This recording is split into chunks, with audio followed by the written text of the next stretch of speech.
সে ছিল এক অদ্ভুত দেশ, সন্দেহ নেই লেশ। লোকজন সব খেয়ে দিয়ে ঘুমোয় রোজই বেশ। পাইয়ে দেওয়ার রাজনীতিটা চলছে তো বেশ ভালোই। প্রশ্ন করা বারণ হেথায়, তা থাকেন কোথায় মশাই? উত্তরে যে আর কি বলি ভেবে পাই না খুঁজে।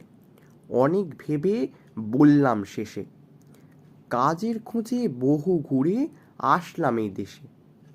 জ্বালালেন মশাই, কাজ চাওয়া যে বারণ, তার চেয়ে কি ভাতা লাগবে, ঝেড়ে একটু কাশুন। একটু কেশে নাকটা ঘষে বললাম শেষে, এ তো দেখছি অদ্ভুত দেশ, সন্দেহ নেই লেশ। ভিক্ষাদানে সবাই খুশি, বহাল আছে রাজকুর্সি। যদি বলেন রহস্যখানি একটু তবে শুনি। শুনুন তবে, আমাদের যে রাজামশাই, তার প্রতিভার অন্ত নাই।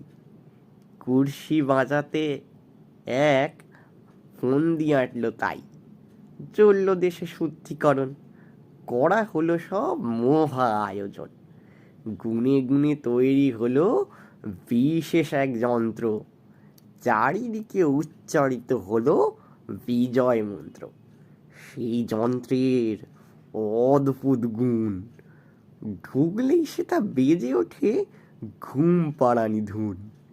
এসুর শেখায় অনেক কিছু, দেখায় বিভাজনের জুজু। প্রশ্ন করার শক্তিখানারে নেয় অসুর কেড়ে। তারপর সব বেরোয় যখন, পাল্টে গেছে সবাই তখন। সবাই তখন কলের পুতুল, রাজার কথায় তারা মশগুল। আমাদের তো একটাই নীতি, ডিভাইড অ্যান্ড রুল, আর মেরে যাও গুল। এসবের মাঝে ঘুম ভেঙে অবশেষে, স্বপ্ন আর বাস্তব দেখি নাচছে একই বেশে। কল্পনা আর বাস্তব আজ বদলেছে তার রূপ।